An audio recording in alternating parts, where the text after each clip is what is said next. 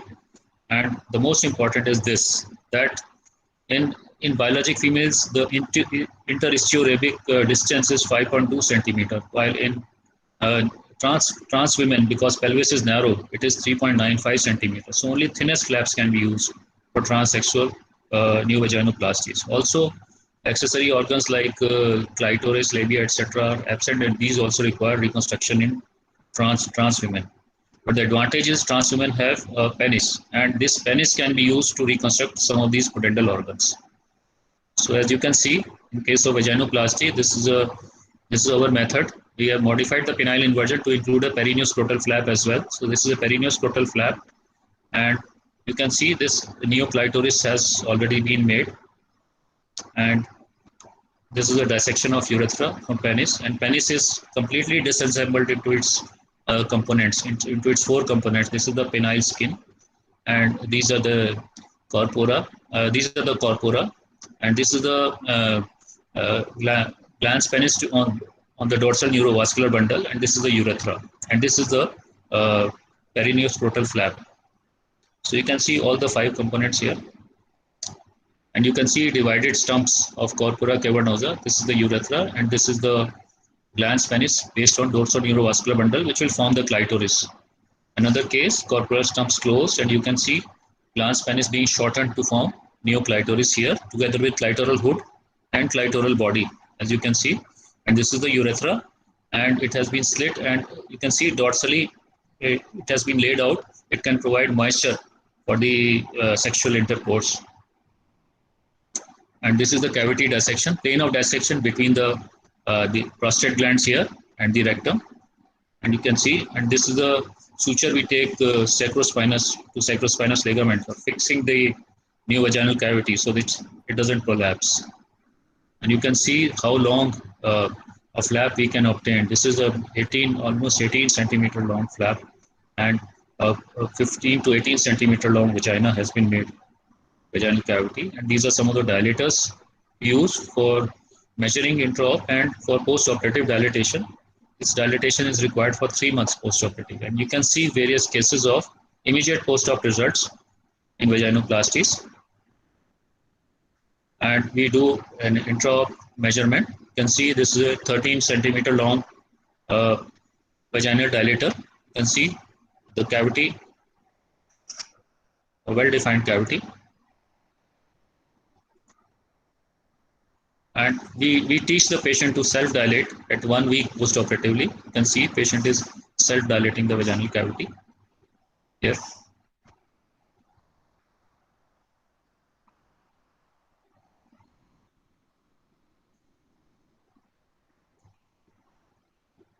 And these are the long-term post-operative results, which are indistinguishable from those of biologic women.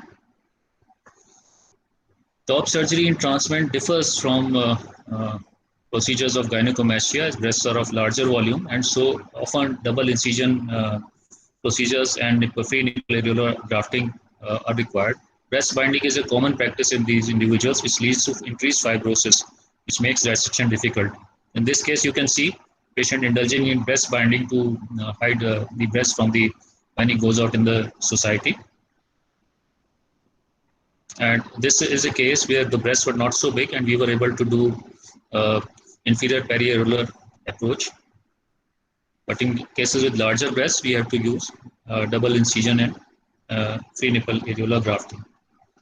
Similarly, breast augmentation in trans women differs because of differences in trans feminine and female chest. In the female chest, there is fat padding around the origin and insertion of various muscles like pec major, obliques, and serratus, and axillary tail rounds the contour of the muscles such as coracobrachialis and serratus, etc. And female thorax is shorter and more conical. As a result, even a smaller implant is sufficient for female breast augmentation, while trans women have to make for all these differences in the fat, and so they opt for larger size implants. As you can see, a trans woman here with a 400 cc breast implant. And so there can be ancillary procedures also, like here a hairline restoration, because This is a male pattern hairline, and it's converted to a female pattern hairline. You can see here, which makes easier for the person to pass off as a trans woman. Besides, voice feminization can be done. You can hear.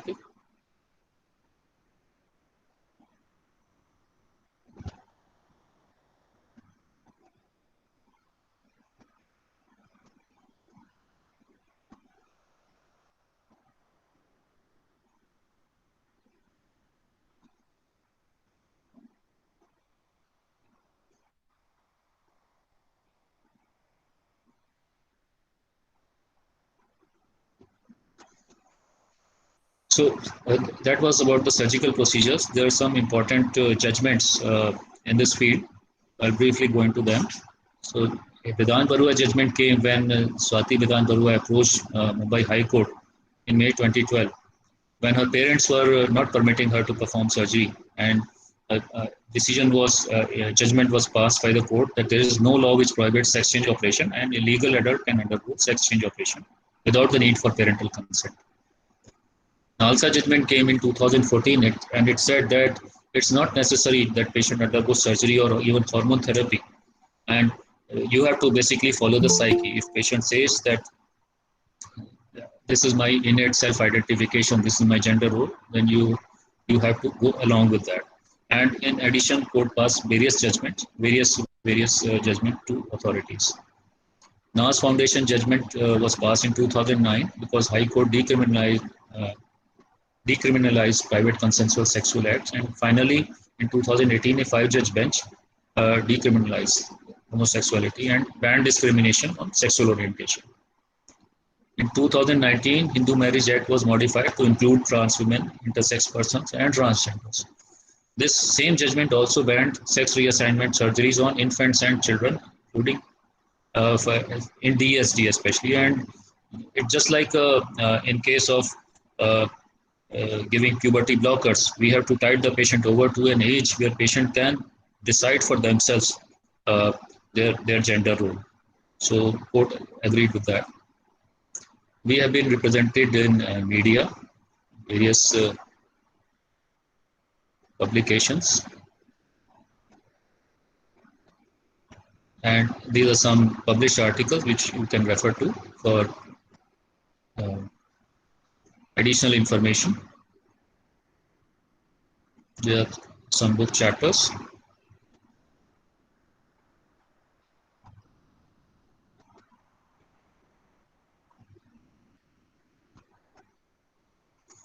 In 2019, we carried out around 242 gender affirmative surgeries, and this has of course decreased during 2020 and 2021 due to COVID pandemic.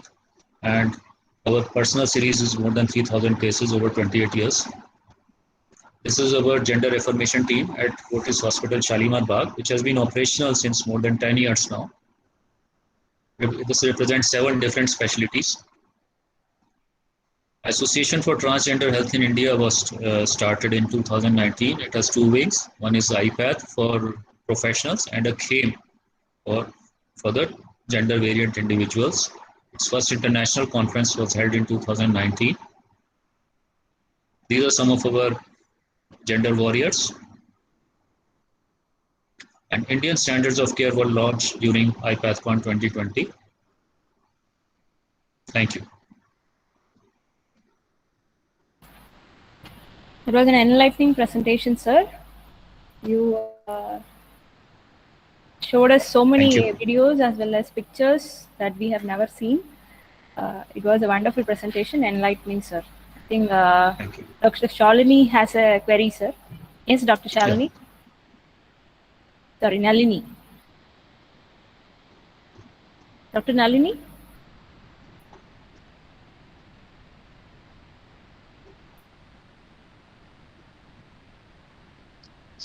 Sorry, ma'am. By mistake, I clicked, I think. Okay. No doubts. No doubts. Any queries from the audience side?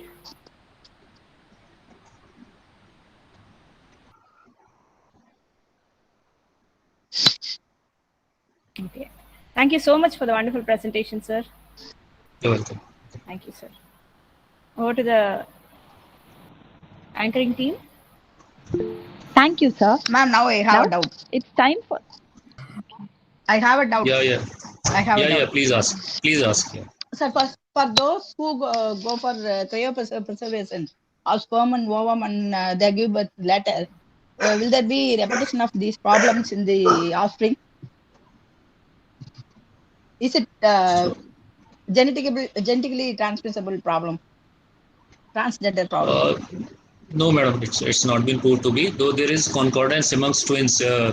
In some cases, even twins who have been reared apart, but parent to child, there's no increased incidence in the condition. Thank you, sir.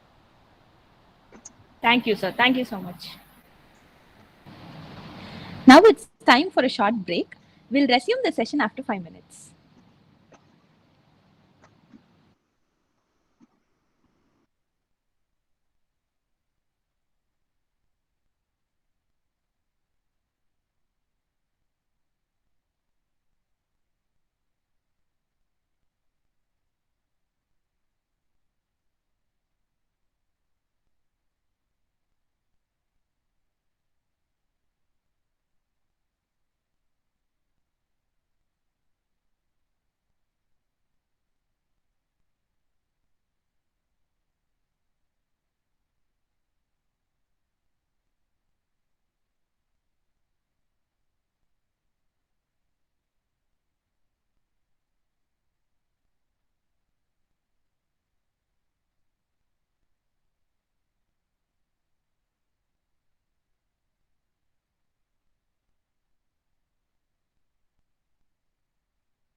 எவ்வளவு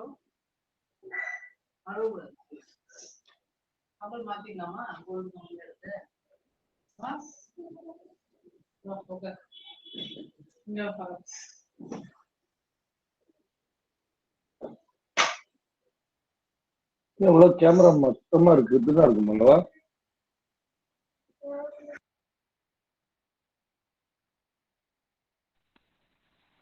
sir Nirmal sir லைட்டுக்கு ஆப்போசிட்டா இருக்கீங்க sir.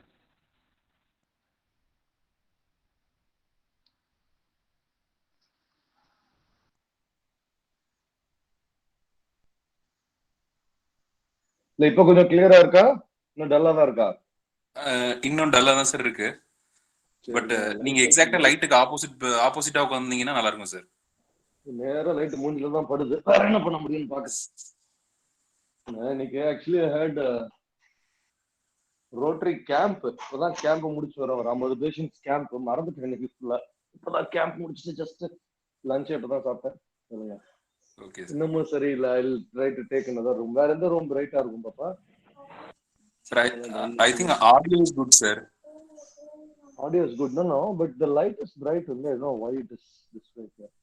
Just a sec. Is there a problem with the camera? No. ஒரு பிக்சலேட்டடா இருக்கா இல்ல lighting இல்லாத மாதிரி இருக்கா? Sir, I think pixel is less, sir. Yeah, that's how it is now actually. Rather than the brightness, I'll just check. எல்லாம் log out பண்ணுங்க. இதான் மொபைல்ல இருந்து லாக் அவுட் பண்ணுங்க. வைஃபை எல்லாமே ஆஃப் பண்ணுங்க.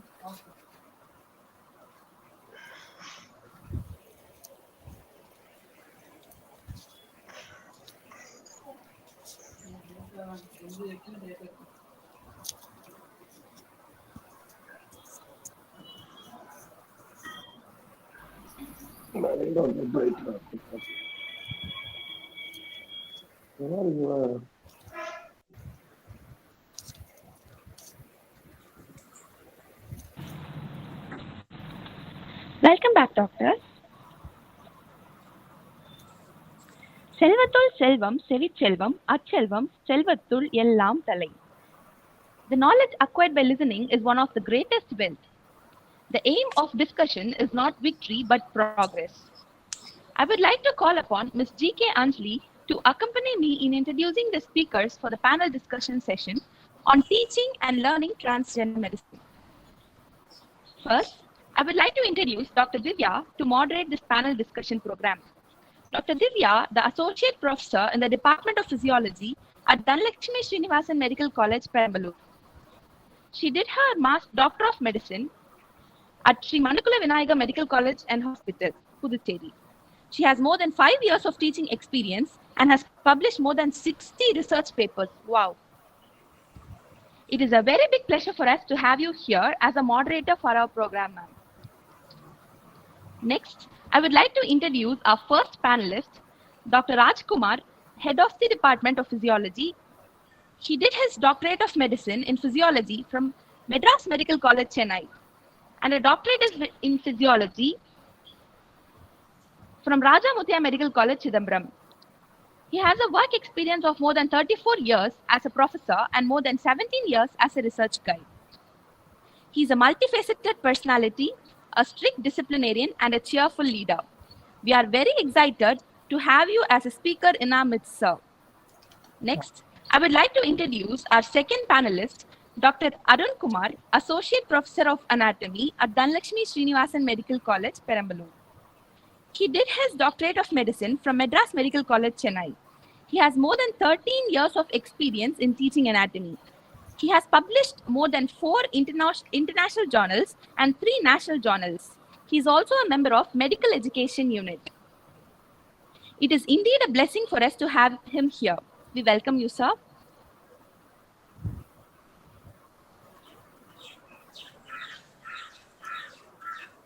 Our next panelist is Dr. Rob Brito. He completed his post-graduation in community medicine from St. John's Medical College, Bangalore. He has a teaching experience of more than 12 years. We're delighted to have you here, sir. Our next, but not the last but not the least panelist, Dr. S.R. Nirmal completed Diploma in Psychological Medicine from Christian Medical College, Vellore, MD Psychiatry from Christian Medical College, Vellore, and Diploma in National Board Psychiatry from National Board of Education. He has a teaching experience of more than 12 years. We're delighted to have you on board, sir. Good afternoon, panelists. I'm happy to moderate this session. So, the topic for today's discussion is teaching and learning transgender medicine. So, I would like to have each of you to give your the present scenario, and then we'll follow with the future suggestions. So, let's begin with anatomy, being the first subject in first year. Arun sir, would you like to enlighten us the present scenario of the topics and the curriculum which is present now related to anatomy? Yeah, thank you, ma'am. Thank you. Am I audible? Yes, sir. Yes, sir. Yeah, thank you. The anatomy, we have more than 450 competencies that has been designed by National Medical Council, that is recently in 2019. I think there is no any competency addressing the anatomy Sir, of please be louder, sir. persons. A bit louder. Yeah. Yes, sir. See, we have more than 450 competencies in anatomy that has been devised by the National Medical Commission in 2019. I don't think there is any competency which addresses the transgender anatomy, except the normal anatomy of a normal development of reproductive system. The other abnormalities has not been addressed by the NMC competency booklet. And the SRI gene, you know that SRI gene is the which is the helpful which produces the male development development of the male reproductive system in the fetal period. Except apart from that, no other information has been given by the given in the anatomy. Okay. Yes, ma'am. Yes, sir. I would like to invite Rajkumar sir to share your yes, sir. Share your knowledge on the present physiology curriculum. Good evening to all of you. Yes. In physiology, there is no separate transgender chapter or lesson in our curriculum, MBBS curriculum. Nowhere in our curriculum it is introduced so far. But in paramedical, some of the university has included this transgender, like in Mahatma Gandhi Medical College. They have introduced in their nursing curriculum. In Annamalai University, also they have included in the nursing curriculum. The chapter separate unit is there for the transgender. But in our medical curriculum, there is no such inclusion. Henceforth, we may represent to the NMC to include our curriculum also this transgender. That is my opinion. That is. Yes, sir. Yes, Dr. Rock, you can update us on the topics that are at present that are there in the community medicine curriculum related to transgender medicine. Good evening, all. Regarding transgender medicine, per se, specifically, as the other departments are saying, there is no competency in our department. But as community medicine is known as jack of all trades, master of none. So we will be trading with all the areas. But so here and there, we will touch upon transgender problems, but not directly as a transgender medicine or health. Let me focus on certain issues like this ADCOM. We call them vulnerable population. So we have a category of vulnerable population which we use in our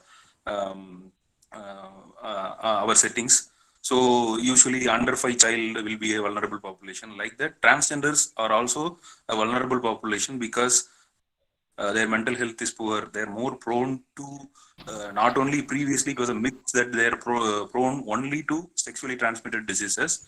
But now the fact is that they are more prone to NCDs, lack of exercise, overweight, and obesity-related problems, etc. So these things are there.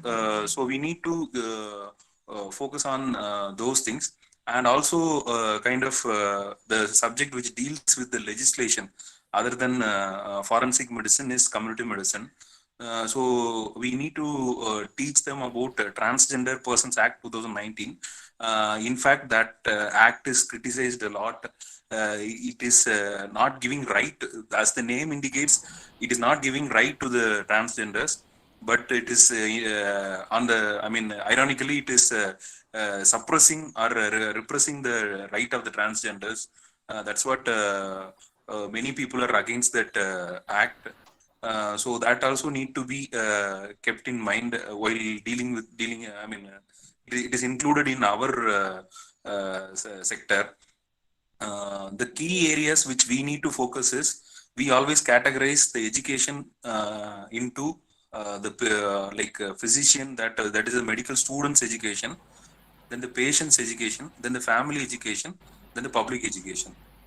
When we deal with the physician, we always from the past 2 days we were been talking about knowledge, empathy, and competency while treating this transgender medicine. But we should also teach the patient about resilience and the internalized stigma, how to cope up with the discrimination, and the family members, how are we going to counsel, make them understand, accept, and support the family, and in the public also the stigma. So these things needs to be addressed.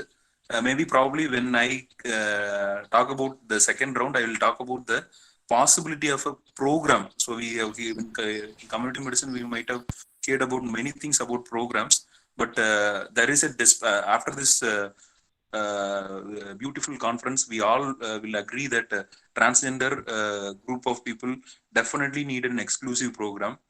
But as I say, they need an exclusive program. They are not at all. They are not totally neglected. They have been taken care already in STD programs. We are dealing with them in STD programs, but not. They are more neglected in the mental health program, and also instead of ambitiously proposing them to make as a exclusive program for transgenders, we can make a segment in RMNCH plus CA program, that is reproductive child health, maternal and child health, and adolescent program. So there we can have a segment for them. That is a practical reality. It can be very easy also. So there are some modifications. There are some areas which we are working, but to be honest, we are unless we are interested into it, we are not entirely grabbing the transgender medicine, which is after this conference we all understood it's a huge ocean. And last one point, we need to know about the NGOs which are working in this area, because based on our past experiences in STD control program and all, the patients believe the NGOs. They neither believe the government officials nor the healthcare providers. They always believe in NGOs. So we need to include them when we are dealing with the transgender medicine. So we should incorporate all these elements, public health issues, into the teaching learning methods for transgender medicine. That was a valuable input, Dr. Rock. Now I would like to invite Nirmal sir to share his thoughts. Like, what are the topics at present? It is there in the curriculum for the final year psychiatry students, or in the psychiatry curriculum. Thank you, Dr. Divya. Like in many other fields, transgender medicine has not been explicitly touched in the psychiatric curriculum also. But along with other sexual deviations, problems in orientation, so these are clubbed together as LBGTI, you all will know, along with lesbian, gay, and these kind of things. It is coming as part of training, more so in PG curriculum rather than UG curriculum.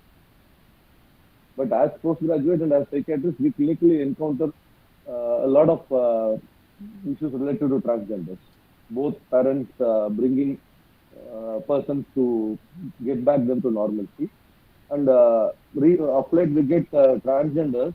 In fact, I had a couple of transgender couple, a woman turned man who has married a classmate actually. So a girl who knows him has married him, but their marriages were not registrable because as the current law in India, you can't have gay or lesbian marriages.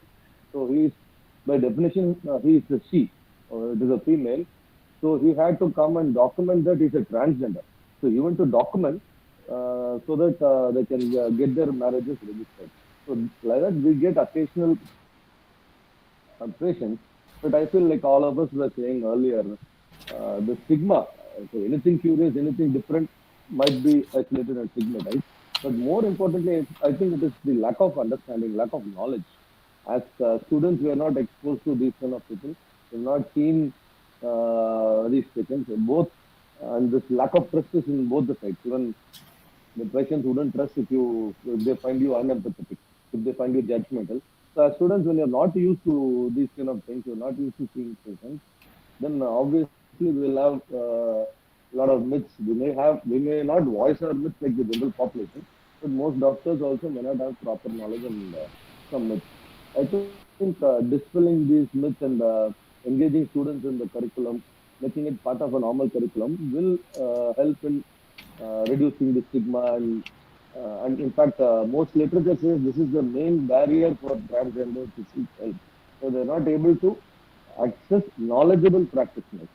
So most doctors are either curious of what is happening or they're uncomfortable, especially if it comes to sexuality history. When it comes to changing or we used to call it coming out in gay and homosexuality. Here, the issue when the person reveals to the world or to his world around is a big stress for the person and the family. So current curriculum, as I would say, is not explicitly training it, and people who are facing patients, they do on their own interest rather than as an explicit curriculum.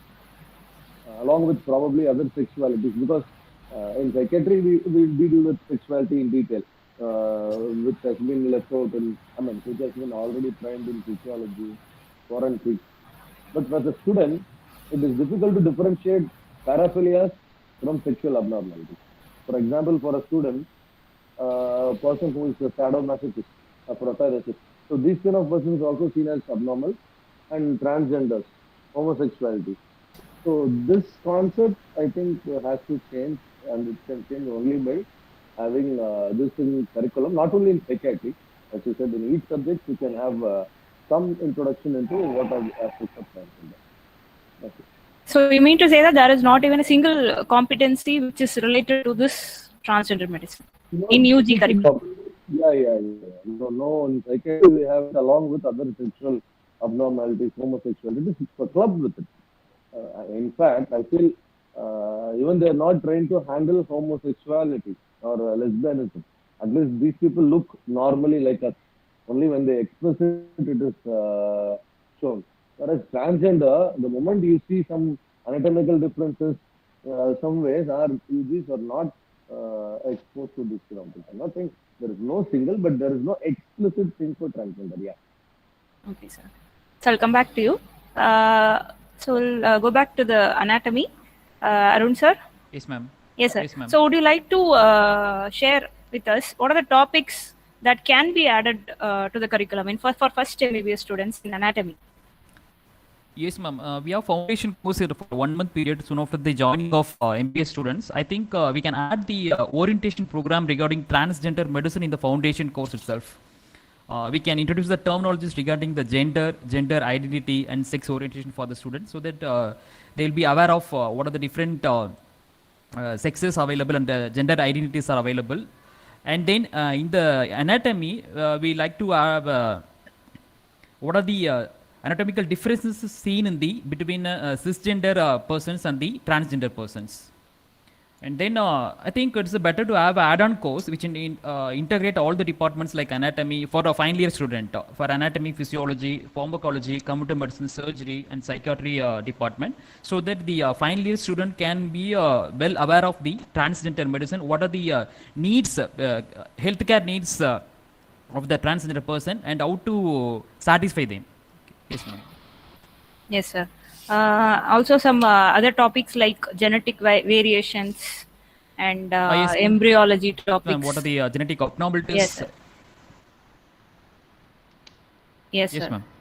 So those are also can be added. Yes, sir. So Rajkumar sir, would you like to tell us the Yeah, topics related to physiology that can be added in physiology. curriculum? We can have it in the textbook itself, our curriculum.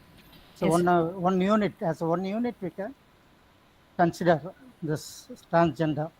Yes, sir. And under this we can include our all the chromosomal anomalies Yes, sir. and developmental issues, then hormonal changes that cause biological changes in the transgender, how it produces changes in the men or women. That and all we can include in our physiology. That is very important. The early stage itself, they must know what the transgender means and how they will be. Trans male means what, men means what, trans women means what, how, what are the genetical changes present in the trans women and trans men, and what are the biological changes. That and all we can give awareness in the first year itself as a one unit. That will make this transgender people also aware about our medical preference, that we are very aware of their problems, and we can they can get a better treatment if they go to the healthcare system. They will have that they will that stigma will reduce if they come to know that we are having we are studying about their related to their gender. So they will be happy, and we are very much aware of their problem, and we will care for them, and we will give better treatment if we are aware about their problems. That is my opinion regarding this inclusion of our this transgender unit in our physiology. Yes, sir. Being a physiologist, even I told once in the conference that I have never come across the word transgender physiology in the physiology textbook or even in the curriculum. We just have some sex differentiation topics, only that, and we have some the Klinefelter syndrome, Down syndrome, only that. But other than that, there is nothing related to transgender physiology. We can include the terms like what is sex, what definition between sex and gender identity, transgender and intersex sexual expression, sexuality. None of these definitions are there in the textbook. As well as we can also add the reproductive physiology of transgenders, the hormone levels, actually the normal range of each biochemical component, that is different between male and female, and that will be surely different in a transgender. So normal range of physiological parameters, and again the transgender brain, about the neurophysiology, all these things can be added. Yes, As well as we can also add post-transition physiology, how the physiological mechanisms work after the transition in a transgender individual, after undergoing the hormonal as well as surgical management. Okay, sir. So with that, I'll go to Dr. Rock.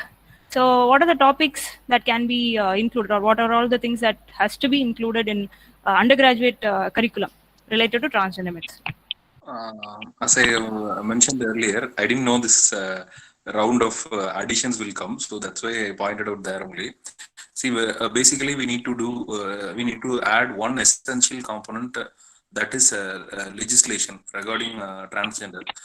We do critique about that act, what is existing, that is Transgender Persons Act, which is present in India. But at the same time, we need to teach that act, what are all the rights which is coming under that act for the transgenders that we need to include in our curriculum. So all the healthcare professionals need to know that. Then we need to know about in the community what are all the NGOs are actively working for the welfare of these transgender people, and also we need to address in AdCom module. We have to under vulnerable population section. We need to add transgender. How are we going to communicate? How are we going to understand their problem? How are we going to be empathetic to them? So that needs to be added definitely in communication as the fourth domain of learning. In that, we need to add, apart from the three competencies which we list, the third competency, communication, which we need to address vulnerable population. We have segments. So in that, transgender people, there should be some exclusive competencies for transgender people also. That is two things. Then one more thing, the last thing, which is not exclusive education thing, but the research need to be encouraged. We have discussed yesterday, Dr. Aparna Menon was mentioning about the status of research in transgender medicine. It is I would say it is pathetic. So ICMR priority areas of research does not include transgenders. So even in fact, I have 3 years back I applied for a project on transgenders for looking at their resilience and violence among them, but that project was not accepted. So to sum up my thing, what can be added is, to your direct question, to your question directly, we need to add legislation. We need to add AdCom module. In under AdCom module, how are we going to communicate to the patient, family members, and to the public regarding this issue? And third, we need to give priority to research among transgender population.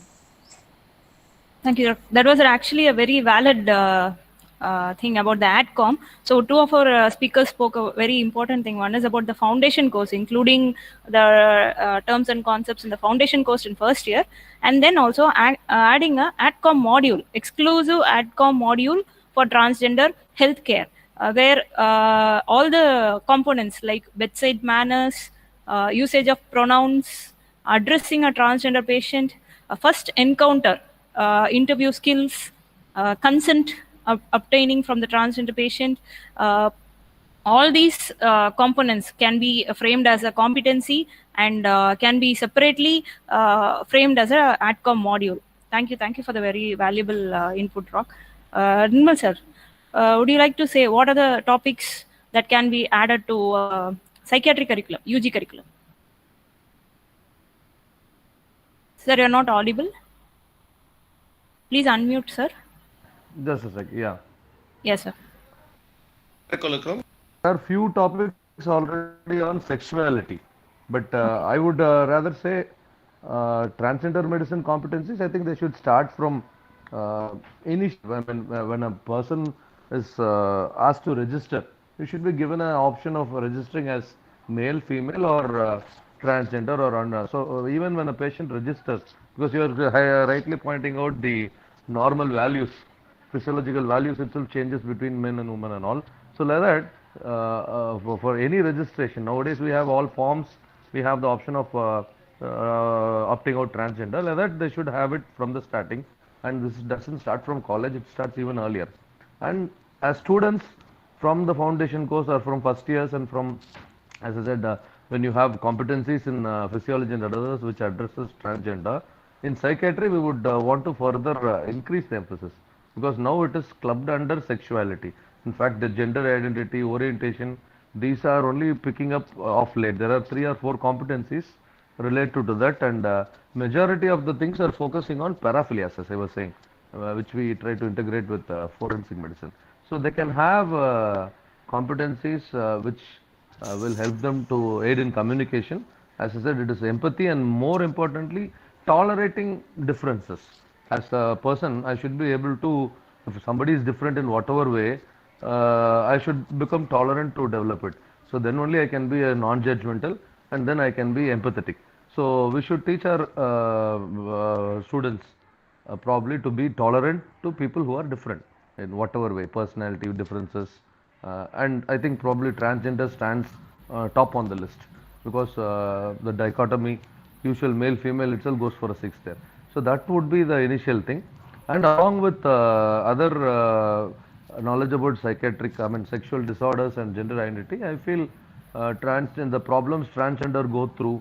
So what they addressing their needs. So these also should be part of a UG curriculum. And since everybody was selling it in about AdCom, so AdCom is generally an attitude, ethics, and communication for even for normal people, which we feel is lagging or it is gained by a student on his own rather than being taught explicitly. This is with respect to people who are normal.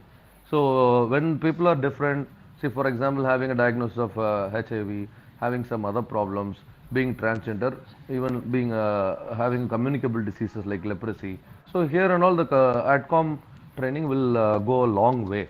So we are able to communicate with them effectively, not judging them, being empathetic with them. So I feel that is where we should focus also in psychiatry. And since psychiatry we already, it is still in UG, it is a non-exam subject. So if you go on increasing the numbers and if there is no certification, I don't think that would serve the purpose. So probably we should bring these competencies in certifiable competencies also.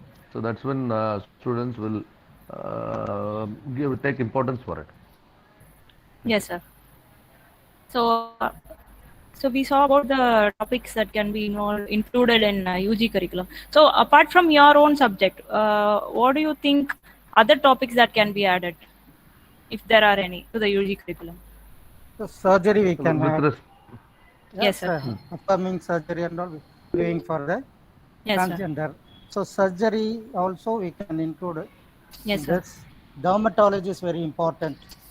Yes, sir. They have a lot of dermatological problems. Yes, sir. No, as Rajkumar sir was previously mentioning about transgender unit in physiology, under physiology, same way, transgender clinic, exclusive transgender clinics should be conducted involving multiple specialties. Yes, sir. That also can be done. Or in separately also we can include dermatology, dermatological problem. That separate chapter can be given there. In psychiatry, what are the psychiatric problem? There they can study that. In surgery, what are the surgical procedures they can do? That procedure and all they can study in the surgery. Similarly, dermatology and HIV, about the HIV and all they can study, hepatitis and all. They can study in the dermatology. Like wherever it is necessary, there we can one or two chapters. That's enough to give awareness to our medical friends, and it will be easy for them to cooperate with the transgender if they come for the treatment. Yes, sir. As you said, management part, surgery, medicine has a very important role. Even OG has a very important role. So in surgery, yes, sir, topics like surgical intervention, gender affirming surgeries, UTI post surgery, cosmetic surgeries, and one of our speaker, Dr. Rishi Gupta, enlightened us about all the cosmetic surgeries that is available, like genitoplasty, phalloplasty. All those, a part of that can be added to surgery. And in medicine, like medical interventions, and very important is cancer. There are different types of cancer that is present in that may be that can maybe diagnosed in transgenders. Then hormonal therapies, clinical examination of a transgender patient can be included in the skills module. Then non-communicable diseases, and all those things can be covered in medicine. And in OG, a lot of topics are there: fertility preservation, today's topic, puberty nutrition, assisted reproduction techniques, and all the reproductive issues can be added, sir. Yes, sir. So Dr. Rock was telling about the transgender clinic. So how do you think it can be implemented or formulated in a medical college? So basically the major departments, I would say the major morbidity for a transgender woman is psychiatry. followed by medicine, followed by surgery. So I mean, there is an element of involvement for community medicine also, and physiology also. So people have to come together, create a specialty clinic. It will give a integrated approach, we say, give a multidimensional care to the patients. So to begin with, in our institution, if you want to ask me, I mean, our management will be happy to start such sort of clinics, and interested people from the departments should come up and I don't know. I mean, I have that idea. I proposed to you previously, but people who are majorly dealing with it. That is, I would say that the triad of for them will be medicine, surgery, and psychiatry. So those departments have to come up, and also, I mean, that should come up from them. Sure. But sorry to interfere here. Yes, sir. But Yes, we've sir. been, I mean, we've talked a lot about curriculum. We are mainly touching theoretical issues. So Yes, sir. having that definitely is required because knowledge is required before we Yes, starting. sir. But we are talking about attitude change, being more receptive. So I feel that would come one like what we were discussing about if you could have a transgender clinic where students Exactly. can see. But Yes, other sir. than that, we can have other programs, Yes, sir. probably some community programs where they visit. And most of the NGOs, like Rock was saying, so NGOs, when we see patients, most of these NGOs are led by people who have already gone through similar difficulties, especially with respect to transgender. Most of them are senior transgender. They kind of fight for their rights and all. So if as students we could have some exposure of meeting them, it might be a community visit, it might Yes, sir. be you can call them to have a lecture. And in fact, my first encounter was when we had an ethical issue for sexual reassignment surgery. In Vellore, we do both free and paid surgery. So one such person wanted a sexual reassignment surgery, but he was not able to afford it. So the institute had to bear it. So then they had to make sure that there were no ethical issues involved, and multiple departments were involved before making a decision. So maybe as students you can attend these kind of case conferences. It can be a person presenting, or it can be a video of some ethical issues pertaining to these things. So this I feel will help more than just having a theoretical question alone. So if possible, I mean, we can think about it. Transgender clinic is a good option. But if you see, I mean, like Rock was saying, because since we are involved, we should be thinking more. But if I take it like that, for every field, we have so many other issues which may have more priorities than that. That might be the need of the hour. And most of the time, each field, we are caught up with one particular issue. Either you're academician, you're a clinician, you deal with this. So I think it is a team approach, and we'll have to see where all we can try to get it in. So as Nirmal sir rightly said, whatever theory we discuss and we teach, only when the student is exposed to the patient, they'll be able to learn more. So, so the establishing a gender clinic, gender neutral clinic or gender clinic will help in a medical college will help the students to get exposed to the patients as well as how to handle them. The practical approach, the skills training can be done even if patients are not there. They can be done, it can be done using a skills lab, but it will be beneficial in both ways for the college, for the students, as well as for the patients. No, to begin with, we can use the transgender clinics on weekly basis. So the single day in a week, so we'll designate, suppose let's say on a Wednesday, we have transgender clinics. So all the specialist will attend that one particular day, one particular time. There we can address, because this is not an emergency issue. You need not require 24/7 care for them. Yeah. Yes. You need just a weekly basis. We can start off, and as this is like we use this term called snowball sampling, where we will find out through one person we will find out the next person. So if our care and standards are very good, means then the person will be your ambassador for your clinic. So that will be we can start off with on a daily basis. So probably that can be tried. Yes, doctor. I think we can add a transgender person in a transgender clinic so that they can the transgender person can open more to them. Yes, sir. They Maybe can, a representative from an NGO or NGO, yes. something like that. Yes, sir. Or a, Yes, that's or a valuable. paramedical. If not a doctor, or a paramedical, somebody who is TG would be definitely helpful. Yes, sir. Yes, sir. Actually, we one speaker told about the recruitment thing. Maybe that is not our thing, but still, when we have some recruitment to be done in transgender people, they can be posted there in that clinic, and they can be of help. Okay, so that is actually valuable. Another point, Arun sir, one speaker asked us, have you ever seen a transgender cadaver in your UG days? No, ma'am. So, yes, sir. No, ma'am. So far, I haven't seen.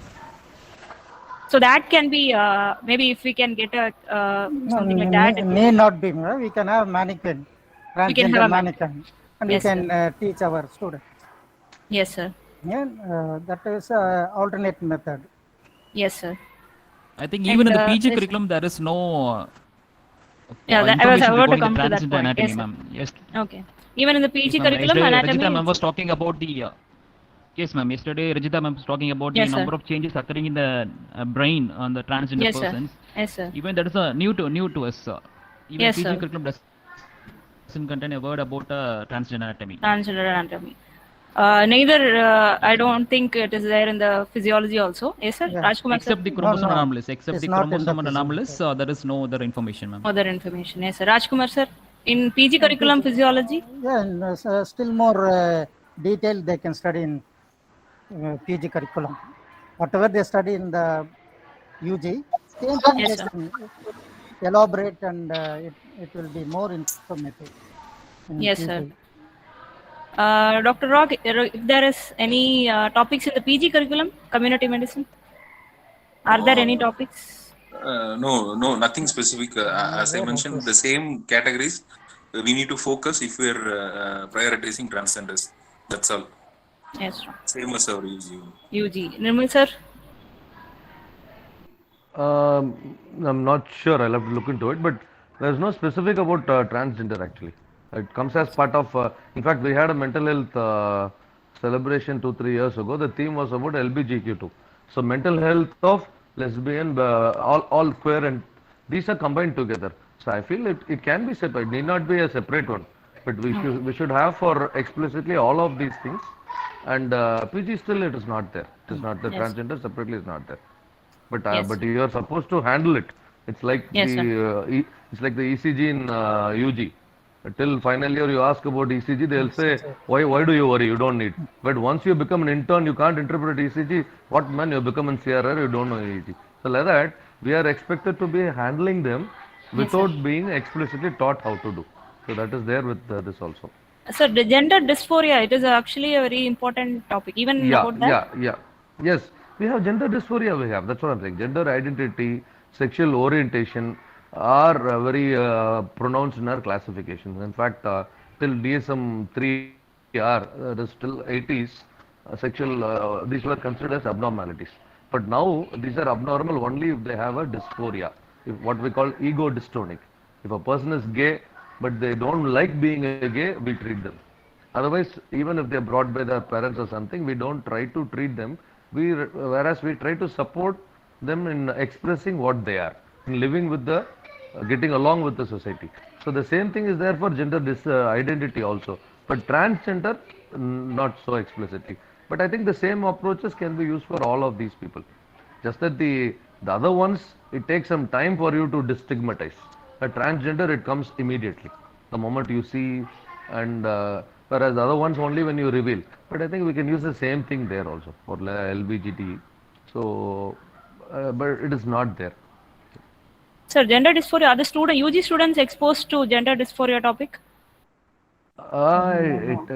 No, we have 30 lectures for entire MBBS. So out of which 1 or 2 we devote for sexuality. So there are we hint about it. We express about orientation and identity, but I'm not sure whether they'll have any cases and all. Because among our theory classes also, it's just that one or two lectures for entire. So there we'll have to talk about homosexuality, sexual dysfunctions, paraphilias, gender dysphoria. So transgender comes very, very down in that list actually. So We have some there. comments. Yes, sir. We No, have no, that's some comments from the audience section. Some NGOs that work with queer people, including transgenders, are Orinam, Sati, Sahodaran, and Sahodari. They'll be of much help, sir. Absolutely true about NGOs. One audience has said simulated transgender patients. Yes, we can use that. Community sensitization, so that the community feels it is more acceptable when there is a clinic. Aparna has asked about community sensitization. Maybe community medicine it comes under. Community sensitization is the most difficult thing to do. That's what they started addressing the internalized stigma rather than the stigma of the community. Internalized stigma with the patients. Not the patients here. It is our transgender community, not the stigma of the people. So stigma of if you want to address the stigma of the people, it is going to be the most difficult thing to do, and you cannot be effective also. You will be putting all those resources into them, so that is going to be the difficult thing. One thing I got from some 10 minutes back, what Nirmal sir was saying is probably we should include the visits. Usually undergraduate students, we will take them to some visits to Communities. geriatric centers, HIV centers, like that, leprosariums, like that. So there we tend to create kind of empathy towards the patients. The affective domain we usually deal at that point of time. Probably if we include these NGOs are a place where transgenders are doing some kind of visit to the transgender community, will make them open their thing. Here the point is to have a visit specific to transgender community or NGOs that can be added in our subject curriculum. Yes, Rock. Outreach program. That was really nice idea. A great initiative by the Dhanalakshmi Srinivasan Medical College is ahead, I guess, towards providing healthcare to transgender persons. Congratulations in advance. Thank you, ma'am. Another comment is World Professional Association for Transgender Health is a good source to include in UG curriculum to sensitize the UG medical students about trans medicine. Yes, very true. We can include that standards of care, how to care for a transgender patient. Yes. So, anything to add, panelists? Yes, Yes. suppose you want to include in our undergraduate curriculum, what are the procedure we have to follow? Yes, sir. That we must think first. There are certain criteria for including this syllabus under our curriculum. There are that we have to represent to the university. University has to represent to the NMC, and from other university also they should have representation. Then only they will include this as a one unit or a one chapter. So for that we have to make sure that the other university also is aware of our this program. This is eye-opening program, and we have to sensitize other university people, other medical colleges to have this kind of conferences, seminars, so that the public will have awareness, and this awareness will be represented to the NMC later. So it is a long process, and suddenly we cannot include this curriculum into our medical profession. That is the one stigma we have. Maybe directly we cannot change the curriculum, sir. But as others mentioned, we can add on to it. We can start an add-on course on transgender medicine. Maybe we can, as Rock said, we can take them to the community outreach programs, and slowly, whatever we can do, we can do. As well as what I mean, other institutions also take this initiative. Yes, sir. They also have to take. Yes, sir. Then only it will sound. It will come into. Yes, sir. Yeah. Actually, few days back, the court has directed the NMC to modify the curriculum and to include the transgender issues. Actually, so when there are multiple representation from different colleges and universities, it will be considered. Yes, sir. Reviewing the UG curriculum to improve transphobic and homophobic contents from medical textbooks, as said by Dr. Aksa Sheikh and also as directed by Justice Anand Venkatesh in his recent order, will be a good start. To remove the stigma should be prioritized. Yes, sir. So anything, panelists, anything to add? Or I would conclude. Yes. Okay. So I would like to conclude this panel discussion. We discussed about the present day curriculum. In anatomy, there are nearly 450 competencies, but then there is only a few competency only about the abnormalities of reproductive system and nothing about transgender anatomy. In physiology, there are no separate topics, whereas some other paramedical courses like nursing and all, they have included transgender health in the curriculum, but then MBBS curriculum, physiology doesn't have a topic on transgender medicine. In other departments like community medicine also, there are no competencies, direct competencies as such. In psychiatry also, there are no exclusive topics except for a few topics on sexuality. And the same, almost same is the situation in the PG curriculum also. The future proposals that our panelists suggest are from physiology, description, terms, genetics, physiological changes, and even our sir proposed to add a separate unit in physiology. Along with that, a transgender brain and as well as normal parameters, physiological parameters, normal range, all those things can be added in physiology. And in community medicine and even in forensic medicine, we can add the legal rights, social justice, programs, legislation, NGOs, as well as research in transgender medicine. And also ICMR even has to update their guidelines.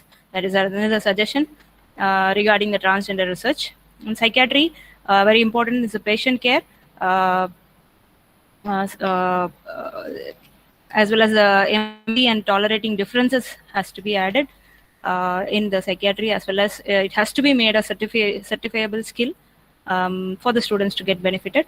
And other departments, various topics related to transgender medicine has to be updated in different departments like dermatology, surgery, medicine, OBG, and even in pharmacology, the drugs dosages, because the drug dosages varies between males and females. So definitely the dosages will be, there will be variation in the transgender individual also. So the drug dosages, the pharmacological variations after the transition, after the post-transition physiology, post-transmission pharmacology has to be dealt. And in the skills module, the clinical examination can be added.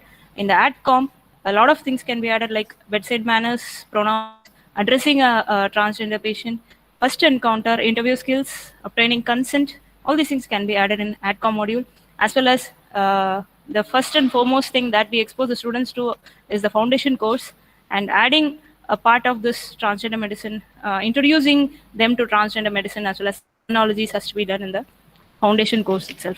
So, and along with that, I would like to add, Rajkumar sir said, it's better if all the all or many of the colleges take the initiative and send a representation to our university as well as NMC, stating about the different topics that has to be added there in their own individual subjects. That will be a great effort that will do justice to the community. Yes, sir. With this, I would like to wind up this session. Thank you, panelists, for all your valuable inputs. Thank you so much. Thank you. Over to the anchoring team. Thank you, doctors. Each and every piece of information you shared with us is really valuable.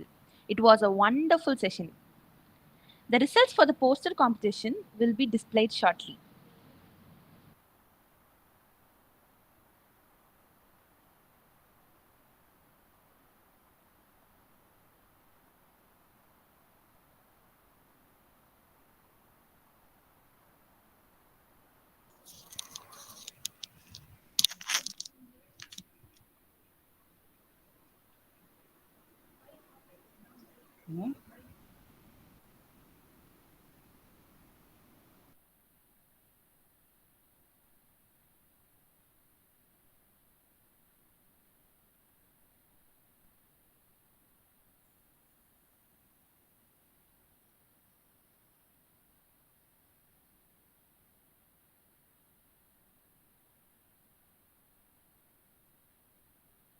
Okay, so the poster competition, these are the entries. I'd like to show you the poster competition entries. A few entries are there. Just you can have a look. The slides are visible.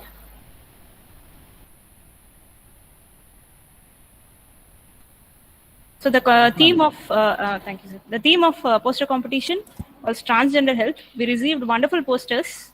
This is one among them. Dr. Shashi Taran K, MBBS 2020 batch from Trichy SRM Medical College. This was their poster.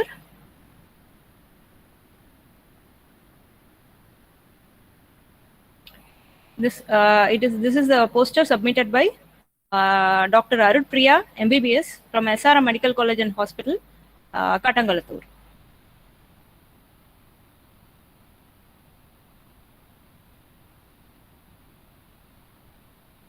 This is a poster submitted by Dr. Priscilla Johnson, faculty, Sri Ramachandra Medical College and Research Institute.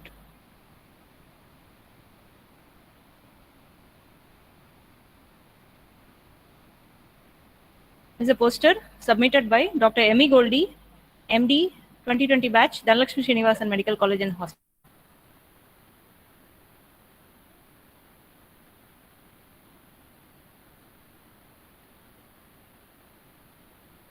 It's a poster submitted by Dr. M. Kirtana Rao, MD as Oral and Maxillofacial Surgery, Sri Siddhartha Dental College from Karnataka.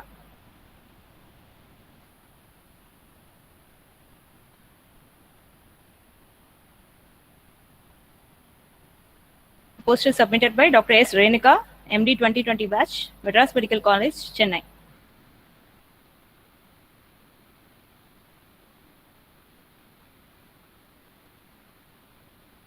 This poster is submitted by Dr. Dinakar S, MBBS 2021 batch, SRM Medical College, Katangalathur.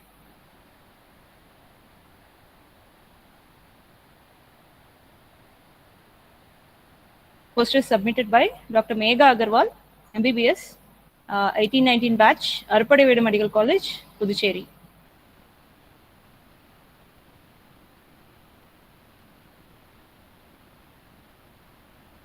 This poster is submitted by Dr. Raju G, MSc in Anatomy, Sri Gokula Medical College, Kerala.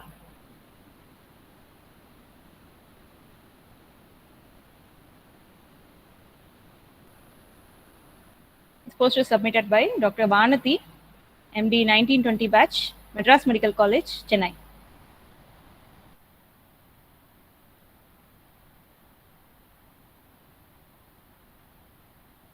The poster is submitted by Dr. Anudeep, MBBS 2021 batch, MNR Medical College, Sangareddy.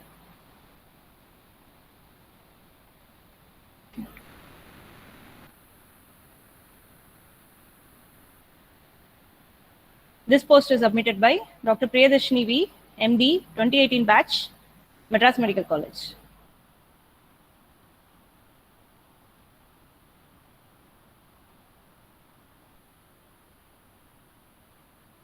This poster is submitted by Dr. Dharavat Maunika, MBBS 2020 batch, MNR Medical College, Sangareddy.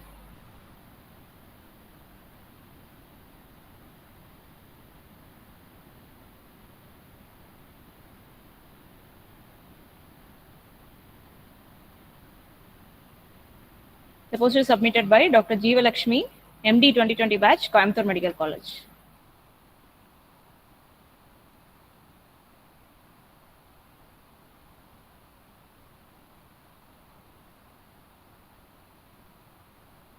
This poster is submitted by Dr. Kaushika, MBBS 2017 batch, Vinayaka Mission Kripananda Warrior Medical College, Salem.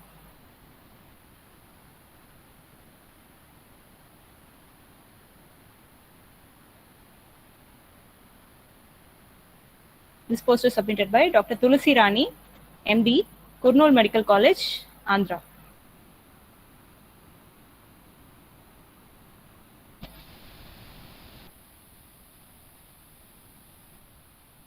Poster submitted by Dr. Syed Ali Fatima, MD, 2020 batch, Madurai Medical College, Madurai.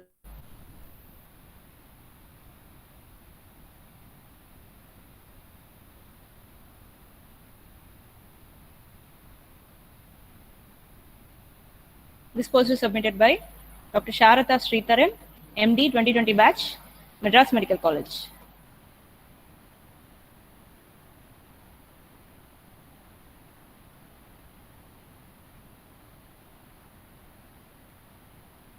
This poster submitted by Dr. Kirtana, MD, 2020 batch, Madras Medical College.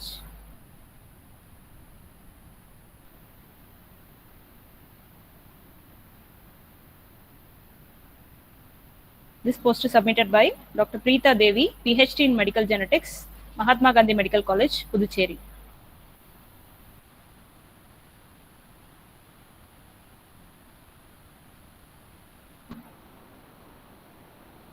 And the winner of the poster competition, Dr. Priyadarshini, MD in Physiology, Madras Medical College, Chennai. And this poster competition was judged by 3 judges, and the scores were given for creativity, originality, presentation, issue-oriented. So the total score the poster obtained was 46 out of 60. Congratulations to the winner. I would like to put that poster once again for you. So this is the winning poster. So all those who participated are winners. Excellent posters we received, excellent concepts out there, but the judges decided we have to decide on one winner. So this is the winning poster. Thank you all for participating in the poster competition. So we have included all the posters in the souvenir. You can have a look into them. Thank you. Anchoring team. Congratulations, participants. She was a lioness in birdcage, a bird in the depth of sea. She was powerful and free, but not where she should be. To give thanks is a virtue of civilized. Last, but by no means least, I would like to call upon the Makkal Selvan of Dhanlakshmi Srinivasan Medical College, Dr. Selvakumar, to conclude this session by presenting the vote of thanks.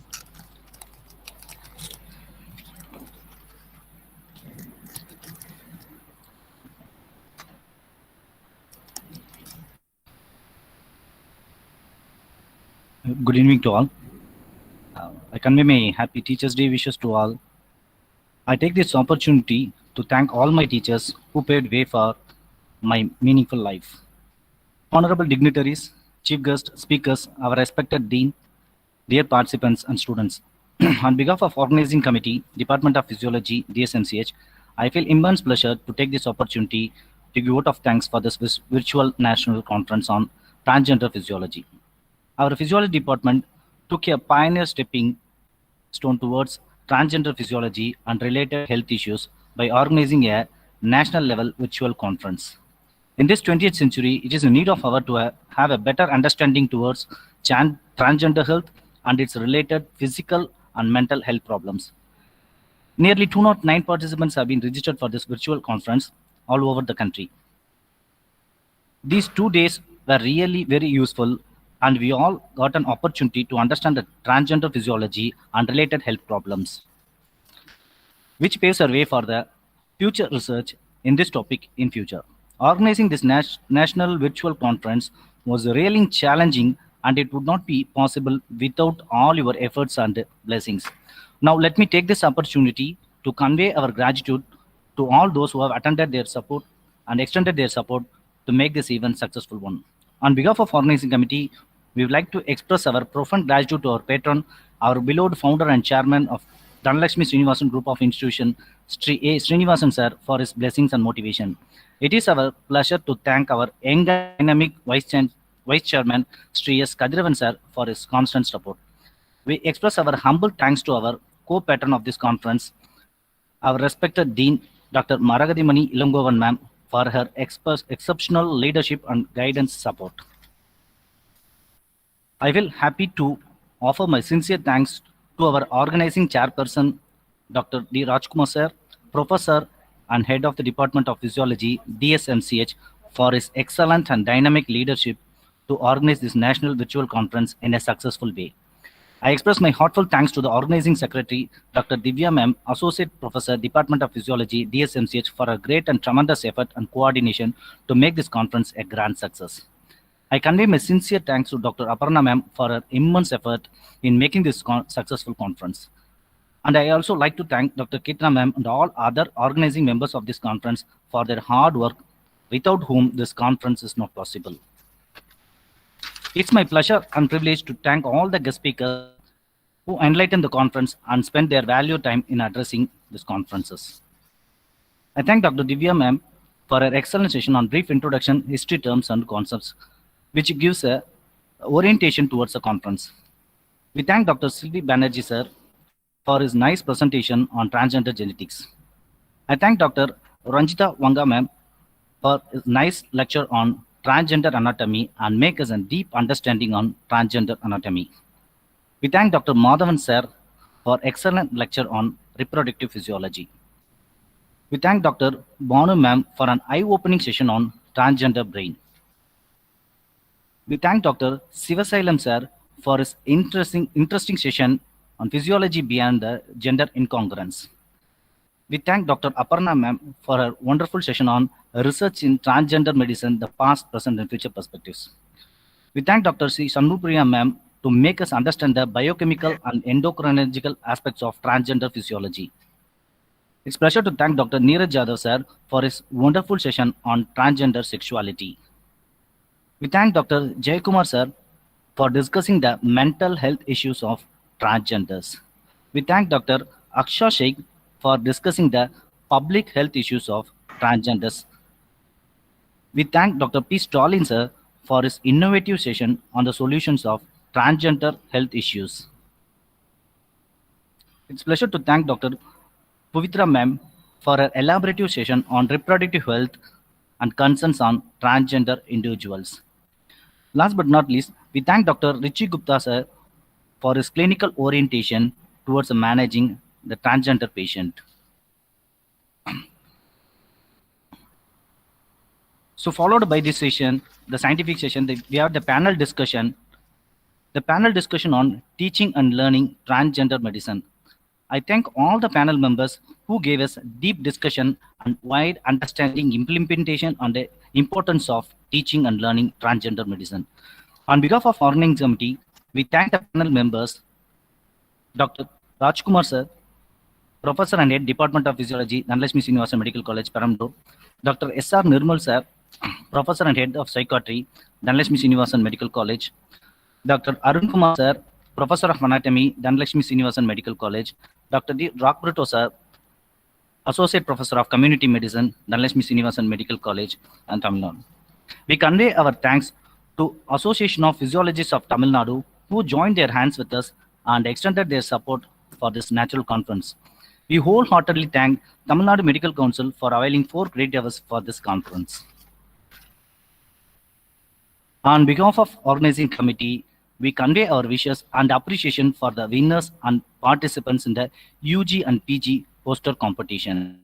It's time to thank our administrative heads and staffs for their support to make this conference a grand success. We wholeheartedly extend our thanks to Mr. Srinivasan and Mr. Sivaguru and other staffs of the System Administrative Department for their constant support to this event. We thank all the staffs of our department, Mr. Saravanan, Ms. Vaishnavi, Mr. Sasi, Mrs. Lakshmi, for their support. We thank all the HODs, faculties, and all staffs of all the other departments of Dhanlakshmi Srinivasan Medical College and the hospital. Our deep sense of appreciation and thanks to all the participants who choose this virtual conference to be live with us and attended the conference with great enthusiasm and made it a successful event. Last but not least, we thank all our UG and PG students of Dhanlakshmi Srinivasan Medical College, and a special thanks to our first MBBS students, GK Anjali, Gayatri, Suzanne Teresa, Abhinami Dopalli, PV Monica, Adi Akshaya. I thank everyone for making this national conference on transgender physiology a success. Thanks to one and all. Thank you. Thanks for.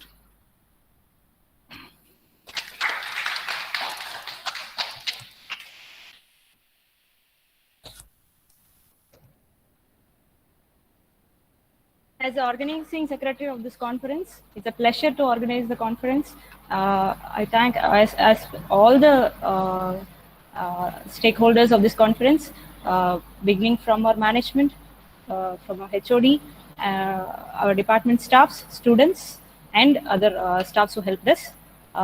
Let us not end here. This is not the end. This is the purpose of the conference. It's the beginning. Let us all go and make the change in our own colleges and our own institutes. Let this be a beginning. Thank you, one and all.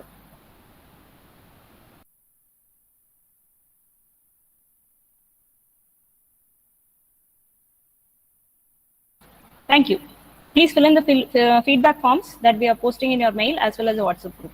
Thank you all. You can log out. Thank you.